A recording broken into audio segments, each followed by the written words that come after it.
اس تو جان والوں نوں پراؤنا یہ اپنا نقصان ہے، انہوں نے بخش دی دعا تے اللہ خوش ہوں۔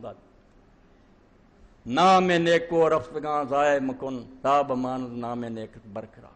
جڑے کوئی اچھے بندے چلے گئے انہوں نے یاد رکھو، انہوں نے اپنی دعاواں فراموش نہ کرو، تواڈے لیے بھی کوئی کرن والا اللہ تعالیٰ پیدا کر دوں گا۔ جے تسی نہیں دعاواں کرو گے تو کون پھر یاد کرو گا؟ اس تو جان والوں واسطے دعا مغفرت دی کرنی اللہ دی خوشنودی کا باعث ہے، اللہ راضی ہوندا ہے، اور خود انہاں مرحومین دی روحاں نوں ویدنا بڑی خوشی ہوندی ہے۔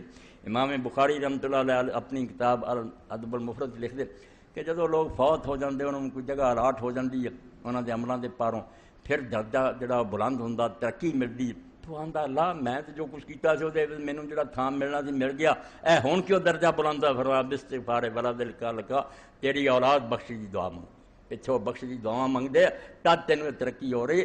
اس تو میرے پراؤ عزیزو مرحومین گزشتگان نوں فراموش نہ کریا کرو۔